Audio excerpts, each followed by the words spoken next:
കാണൂ പരസ്യരഹിതമായ ഏറ്റവും പുതിയ എപ്പിസോഡുകൾ. ശാലിനിക്ക് എങ്ങനെയുണ്ട് മോളെ? ഇപ്പൊ വേദനയില്ലച്ചാ, ചെറിയൊരു തരിപ്പേ ഉള്ളൂ. ആഹാ, ഇല്ലിമുള്ളല്ലേ, മരുന്ന് വരട്ടുമ്പോ മാറിക്കോളും. ശാലിനി നടക്കാൻ തുടങ്ങിക്കഴിഞ്ഞ വിഷ്ണുവേട്ടൻ പുറത്തേക്ക് പോയത്. ആഹാ.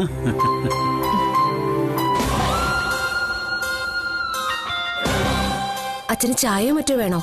ചായ അല്ല, കുറച്ച് കുഴമ്പായിപ്പോ ആവശ്യം. കുഴമ്പോ? അച്ഛന് കുറച്ചു മുമ്പല്ലേ കുഴമ്പിട്ട് തന്നത്? കുഴമ്പ് എനിക്ക് മാത്രമല്ല, ആർക്കും ആവശ്യം വരാല്ലോ. ചെറിയ വീഴ്ചയൊക്കെ കുഴമ്പിട്ട് തടവിയാ മതി. വീഴുന്ന നടുപിടിച്ചാണെങ്കിൽ ചവിട്ടി തിരുമലും ഞവരക്കിഴിയും ഒക്കെ വേണ്ടിവരും. അത് ഓരോ വർഷവും കർക്കിടമാവുമ്പോ അതിളവും. സുഖചികിത്സ നിർബന്ധമാ.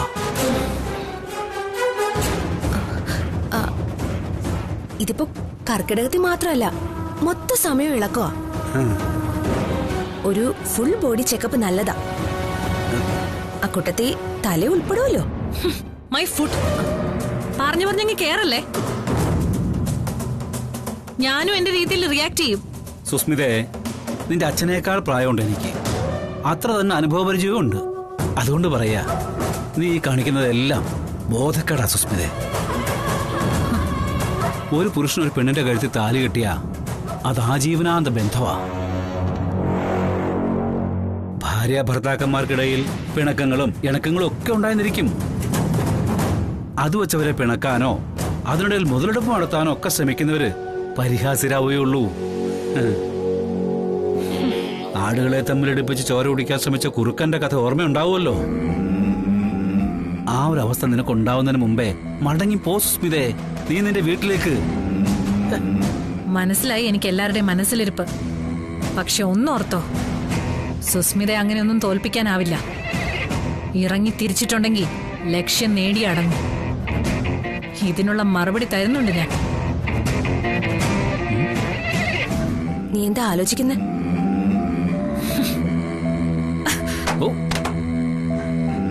ഇവൾ ഈ വീട് ഇളക്കി മറിച്ച് നിലത്തിടുവോ? മണ്ണാങ്കട്ടയ്ക്ക് മുകളിൽ നിന്ന് വാലാട്ടുന്ന കുരുവി കരുതുന്നത് താൻ ആടുന്നതിനൊപ്പം ഭൂമി മൊത്തം കുലുങ്ങുന്ന വിവരക്കേടെ ഒരു കുറ്റമല്ല പ്രീതി.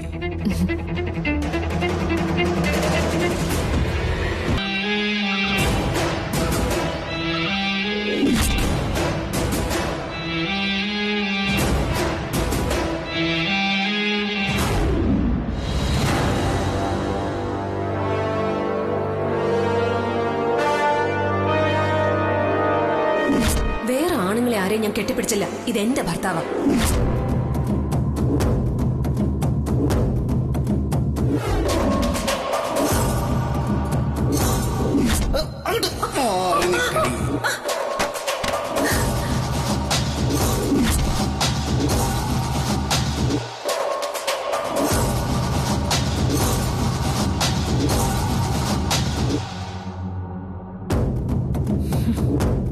എന്റെ കാൽച്ചുവട്ടിൽ കിടക്കേണ്ടവളാ കാലു നീട്ടി എന്നെ തട്ടിയിട്ടത്. ഇല്ല, സുസ്മിത ഈ അപമാനം പൊറുക്കില്ല. പൊറുക്കാനാവില്ല എനിക്ക്.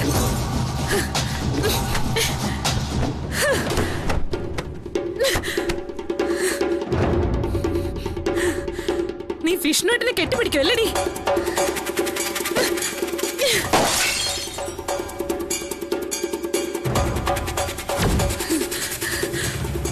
അതും എന്റെ മുന്നിൽ വെച്ച്.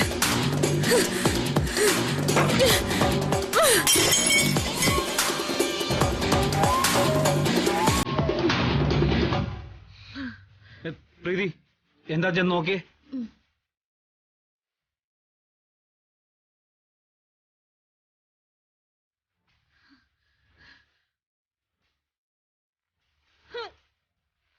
സുസ്മിതേ,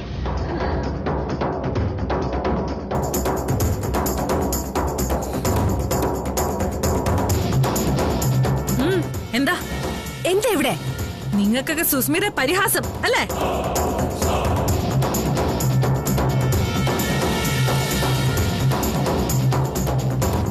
എന്താ അവിടെ? ആ സുസ്മിത എന്തോ കുഴപ്പം ഒപ്പിക്കുക. നിങ്ങൾക്ക് മുന്നിൽ സുസ്മിത വെറും കോമാളി. കാണിച്ചു തരുന്നുണ്ട് ഞാൻ. നിന്റെ ദേഷ്യം അമർഷമൊക്കെ നിന്റെ വീട്ടില്, ഇവിടെയല്ല. ഇതെന്റെ വീടാ.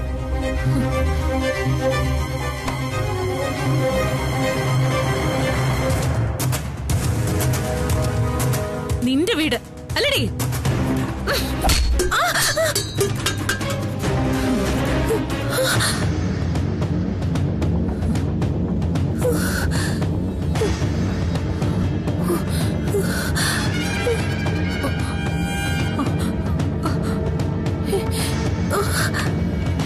പ്രീതി, പ്രീതി, എന്താ പറ്റി? പ്രീതി,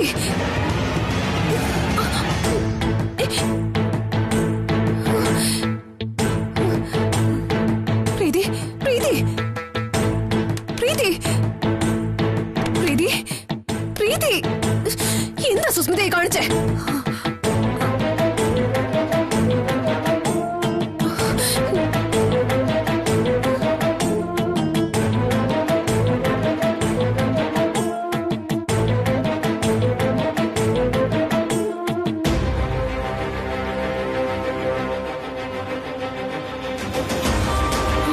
എന്താ മോളെ, എന്തു പറ്റി?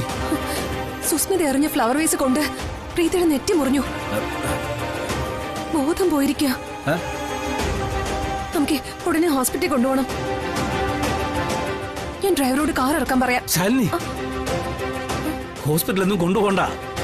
ഡോക്ടറെ ഇങ്ങോട്ട് വിളിച്ചാ മതി. അതും പരിചയമുള്ള ആരെങ്കിലും. ഇല്ല അച്ഛാ, ഹോസ്പിറ്റലിൽ തന്നെ കൊണ്ടുപോകണം.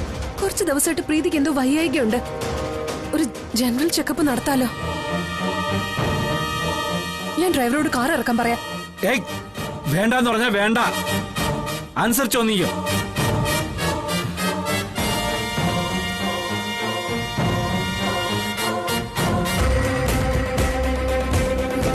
അയ്യോ പ്രീതി, പ്രീതി, പ്രീതി, പ്രീതി, പ്രീതി, എനിക്ക്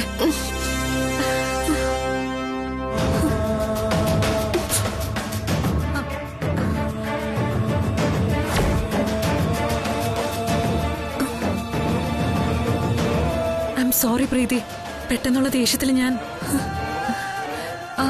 മരുന്ന് വെച്ചുതരാം.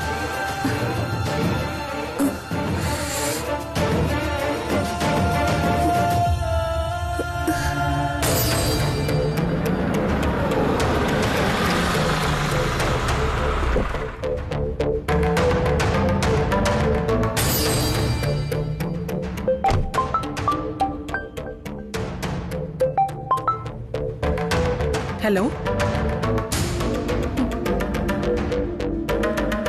എന്താ അച്ഛാ, പ്രീതിക്ക് എന്തെങ്കിലും കുഴപ്പം?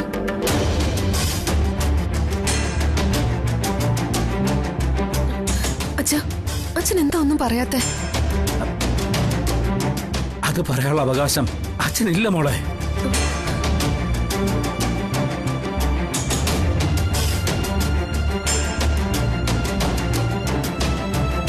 പ്രീതിക്ക് കുഴപ്പമൊന്നുമില്ല. കണ്ണു തുറന്നു. ചെറിയൊരു മുറിവേ ഉണ്ടായിരുന്നുള്ളൂ. ഞാൻ മരുന്ന് വെച്ചിട്ടുണ്ട്.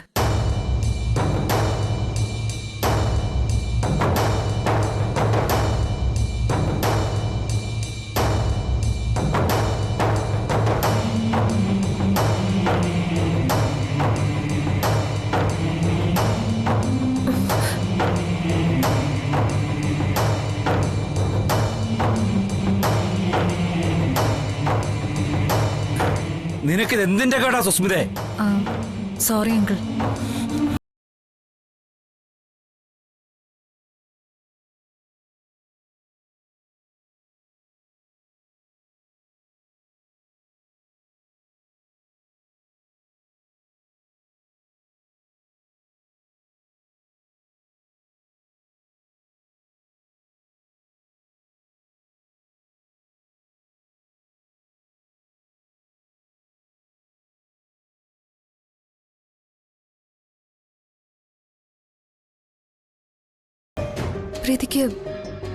പ്രീതിക്ക് വേറെ എന്തെങ്കിലും ഹെൽത്ത് പ്രോബ്ലം ഉണ്ടോ?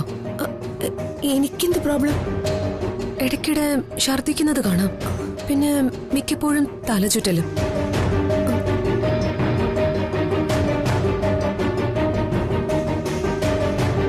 എന്റെ കല്യാണത്തിന് മുമ്പ് വരെ നല്ല ഫ്രണ്ട്സ് ആയിരുന്നു നമ്മള്. ഒരമ്മയുടെ വയറ്റി പറഞ്ഞതല്ലെങ്കിലും അർജുനേട്ടൻ എനിക്ക് സഹോദരനെ പോലെയാ. ബാലചന്ദ്രനുമായിട്ട് കല്യാണം ഉറപ്പിച്ചതോടെ അർജുനേട്ടൻ പിണങ്ങി. ശാരികേച്ചിയുടെ കല്യാണം മുടക്കിയത് സ്വന്തം ഏട്ടനാണെന്നുള്ള കാര്യം മറച്ചു വെച്ചെന്നറിഞ്ഞപ്പോ എനിക്ക് പ്രീതിയോടൊരു നീരസം തോന്നി എന്നുള്ളത് സത്യ. പക്ഷെ മനസ്സിൽ സ്നേഹത്തിന്റെ പുഴ ഒഴുകുന്നുണ്ടെങ്കിൽ ചെറിയ പിണക്കങ്ങളൊക്കെ പെട്ടെന്ന് മാഞ്ഞുപോകും. ഞാനെല്ലാം മറന്നു.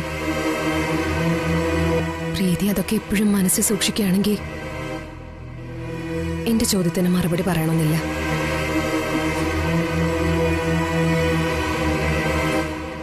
ശാലിനി,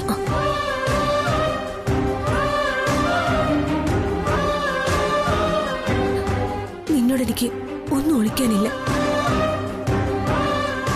ആക്സിഡന്റിൽപ്പെട്ട് അർജുനേട്ടൻ ഇവിടെ ഒളിവിൽ താമസിക്കുന്നതിനിടെ പ്രീതി,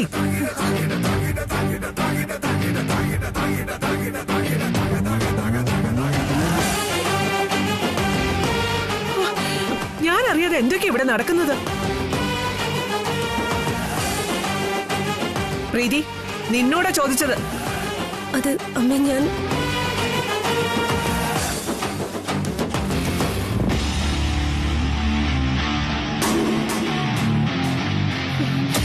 ധിക്കാരം ആര് കാണിച്ചാലും ചെകിട്ട് തടിച്ചു പുറത്താക്കണം.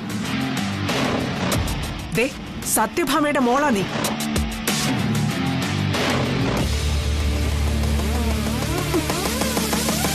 ഇവൾ ഈ വീട്ടിൽ ഇത്രയും അക്രമം കാണിച്ചത് നോക്കി നിന്നത് എന്തിനാണെന്ന്.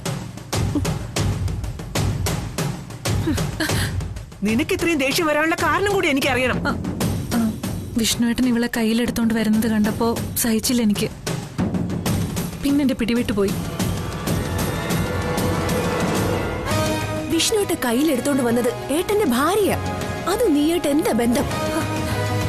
എന്റെ കല്യാണം കഴിയുന്നത് വരെ വിഷ്ണുവേട്ടനും ശാലിനിയും ഭാര്യ ഭർത്താക്കന്മാരെ ജീവിക്കില്ല എന്ന് പറഞ്ഞ് വാക്ക് തന്നിട്ടുള്ളതല്ലേ. എന്നിട്ട് അത് പ്രേമം മൂത്തിട്ട് എടുത്തോണ്ട് വന്നതല്ല. ശാലിനിയുടെ കാലിൽ ഇല്ലിമുള്ളു കൊണ്ട് നടക്കാൻ വയ്യാതായതുകൊണ്ടാ. ആന്റി, ആ നേരത്തെ ആരും എന്നോട് അങ്ങനെയൊന്നും പറഞ്ഞില്ല.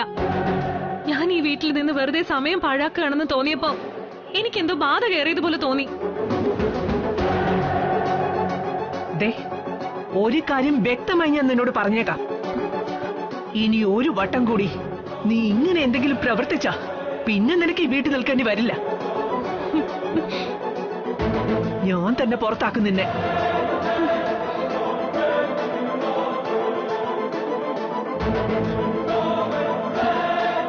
ഇല്ല ആന്റി, ഇനി ഞാൻ ഇങ്ങനൊന്നും ചെയ്യില്ല. പൊയ്ക്കോ.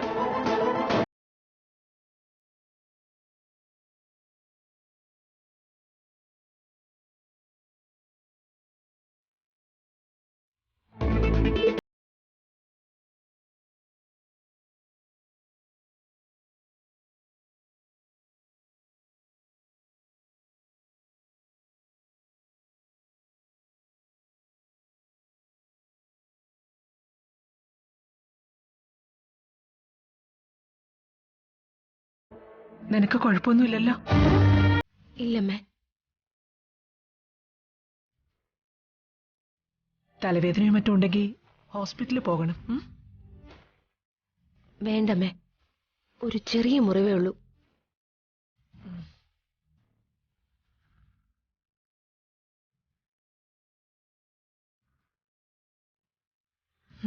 എന്നാ റെസ്റ്റ് എടുത്തോ.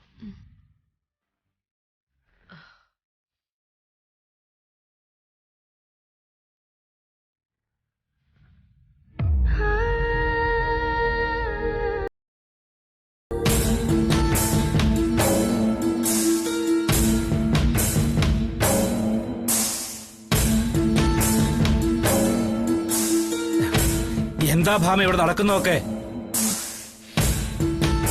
സുസ്മിതയ്ക്ക് ദേഷ്യം വരാനുള്ള കാരണം വിഷ്ണു ശാലിനി എടുത്തോണ്ട് പോയതാ. ഭാമയെ വലിയൊരു അപകടത്തെയാണ് നീ ഈ വീട്ടിൽ കയറ്റി പാർപ്പിച്ചിരിക്കുന്നത്. അവളെ കല്യാണം കഴിപ്പിച്ചു വിടാമെന്ന് ഉറപ്പ് പാലിക്കുമെന്ന് പറഞ്ഞ നീ അവളെ ഈ വീട്ടിൽ കയറ്റി താമസിപ്പിച്ചിരിക്കുന്നത്. കല്യാണം കഴിപ്പിക്കാൻ ഈ വീട്ടിൽ തന്നെ താമസിപ്പിക്കണമെന്നില്ലല്ലോ. അവളെ അവളുടെ വീട്ടിൽ തന്നെ താമസിപ്പിച്ചാ പോരെ? അനാഥയൊന്നുമില്ലല്ലോ അവള്. ഇന്ന് പ്രീതിയുടെ നെറ്റിയില് സുസ്മിത അറിഞ്ഞ് ഫ്ലവറേസാ കൊണ്ടത്. അതിന് പകരം വേറെന്തെങ്കിലും ആ കൊണ്ടുവരുന്നെങ്കിൽ നിനക്കൊരു മകളില്ല. അമ്മേ, കഴുത്തിൽ ചുറ്റിയ പാമ്പുകളിൽ ലോകത്ത് ഒന്ന് മാത്രമേ ഇന്നേ വരെ തിരുനെറ്റിയിൽ കൊത്താതിരുന്നിട്ടുള്ളൂ. അത് ഭഗവാൻ ശ്രീപരമേശ്വരന്റെ കഴുത്തിലെ പാമ്പാ. ഇനിയെങ്കിലും സത്യം മനസ്സിലാക്കു നീ.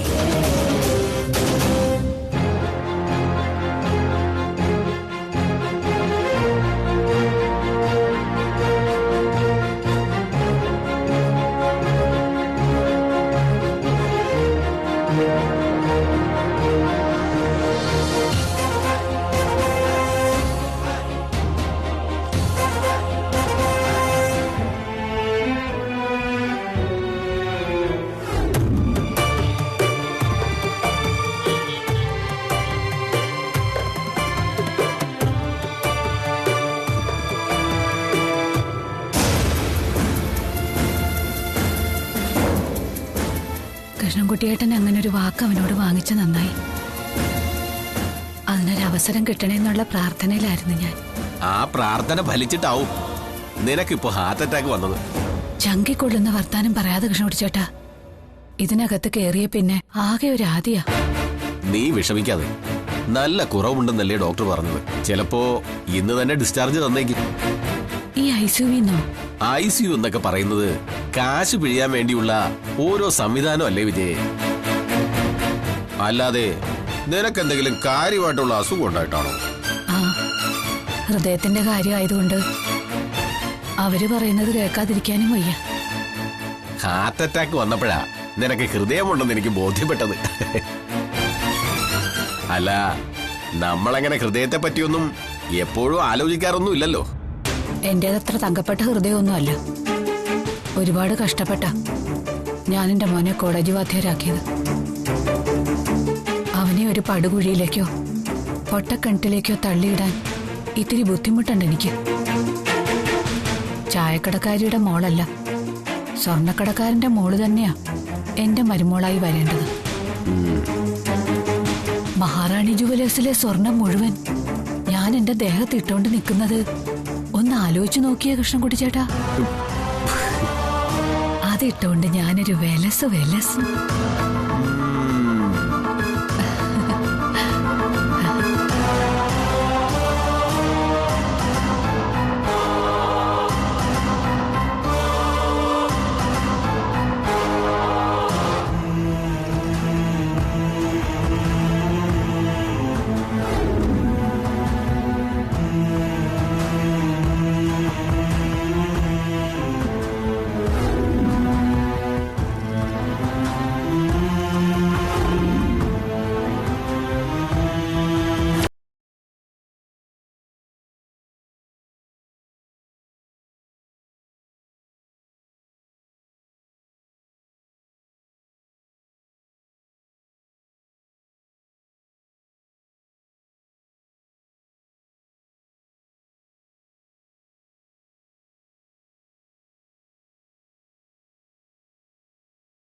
അധികം ശബ്ദം എടുക്കണ്ടളിയാ, വയ്യായികൊക്കെ ഉള്ളതല്ലേ. വല്ല അറ്റാക്കും വന്ന് വീണാലേ ബാക്കിയുള്ളവർക്കാ പണി. നിന്നെ ആരാടാ ഇങ്ങോട്ട് ക്ഷണിച്ചത്? ഓ, കുറി അടിച്ച് ക്ഷണിക്കേണ്ട കാര്യമൊന്നുമില്ലെന്നേ, ശബ്ദം കേട്ട് വന്നേ ഉള്ളൂ. രാജേശ്വരി, എന്താ എന്താ ഇവിടെ ഒരു ശരണം വിളി? ഞാൻ എന്റെ റൂമിൽ ഒരു സാധനം വെച്ചിരുന്നു, അതിപ്പോ കാണുന്നില്ല. എന്ത് സാധനമാണാവോ? എന്താണെന്ന് നിനക്ക് അറിയാൻ രാജേശ്വരി, അതെടുത്തു മാറ്റിയത് നീയാ. അതിങ്ങോട്ട് തിരിച്ചു തരാനാ പറഞ്ഞത്.